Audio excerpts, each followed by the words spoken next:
Good morning. It is Monday, April 9th, 2018. You're watching the Daily Mix TV by Hill Story Marketing. My name is Sean Patrick Hillman. I'm the CEO. So Nine West became the latest retailer to find a life beyond bankruptcy protection.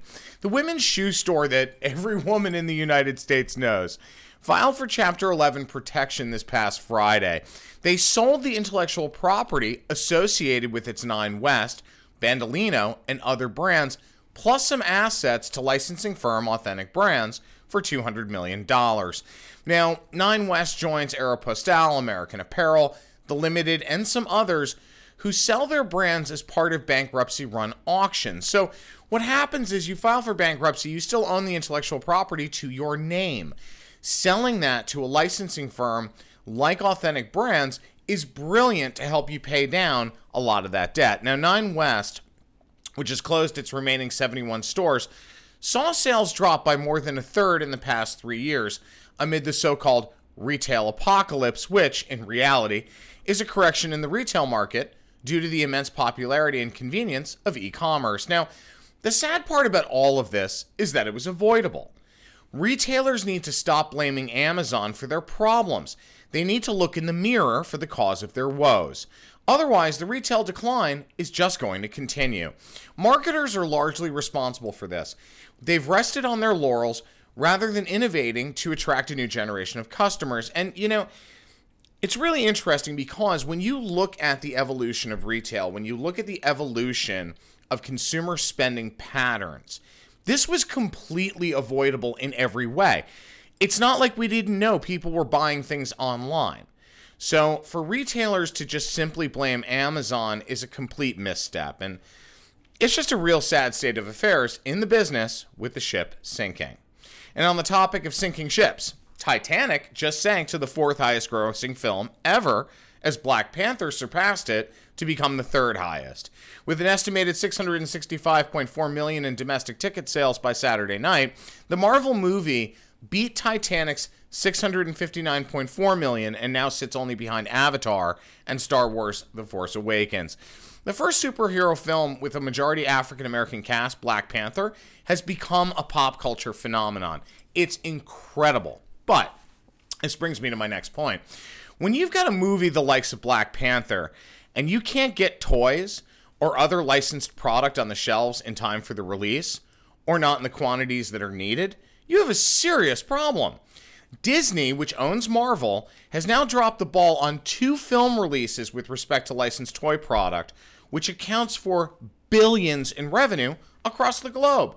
The first was Star Wars: The Force Awakens, when the studios had not accounted for the need for more Rey toys, given the explosion of awareness around gender inequality. Now, the PC movement jumped all over this, citing gender bias. Now word comes down that Black Panther fans can't even find sheets, let alone toys, from the franchise while their children are screaming for Black Panther-themed birthday parties and more. So here's what happens. You do a movie release, you start to schedule out, and you do testing, right? During that testing, you're able to see what the popularity rating of your film is skewing towards. Then you work with your licensees to plan and map out a retail strategy. What does the promotion look like? How does it play out in the market? What's the demographic you're pursuing? Those kinds of things. From that, you can glean what kind of inventory levels you're going to need. And then, of course, you get your cost per unit. You figure out your margins and all of those things.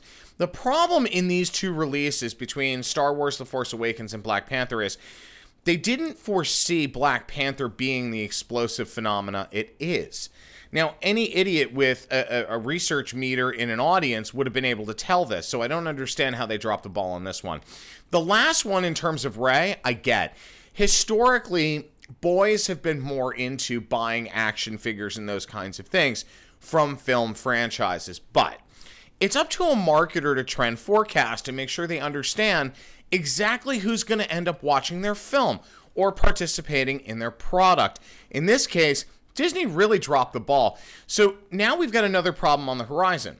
The DVD release for Black Panther is set for next month. So Disney's working overtime to get toys made, but it looks like they're actually going to miss it. So DVD releases are a second bump in licensed product revenue for any studio with a hit on their hands. Now, we're talking millions in revenue overnight. It's really sad to see Disney drop the ball like this, as it's very unusual for them to miss an opportunity. Now, do you have the Monday morning blues? Well, maybe this will perk you up. Set to hit theaters in 7 weeks, Solo, a Star Wars story, just had a final trailer released that tells us a little more about the backstory behind the galaxy's most infamous smuggler, Han Solo. I have to say, originally I was a little hesitant about this film, but judging by the trailer, I am super excited. And the licensing opportunities are going to be huge, not to mention the fact that revenues with respect to another Star Wars franchise are going to look to be up. Take a look.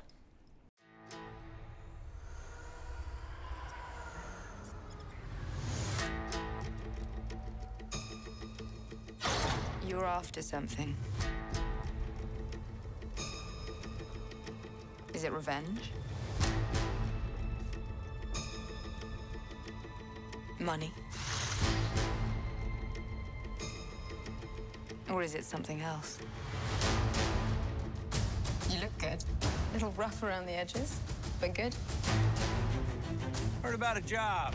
Big shot gangster putting together a crew. I'm a driver, and I'm a flyer. I waited a long time for a shot like this. What do you think? Well, what do you know? You got a line on a ship? Yeah, I know a guy. He's the best smuggler around. I heard a story about you. I was wondering if it's true. Everything you've heard about me is true. L3! Let go of the mean man's face. Who are these guys? If you come with us, you're in this life for good. You might wanna buckle up, baby.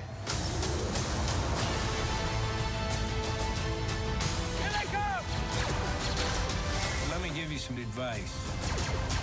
Assume everyone will betray you, and you will never be disappointed. I got a really good feeling about this.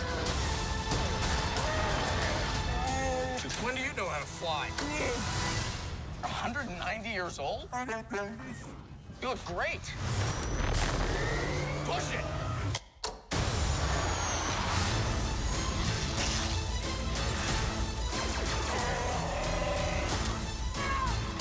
So glad we took this job!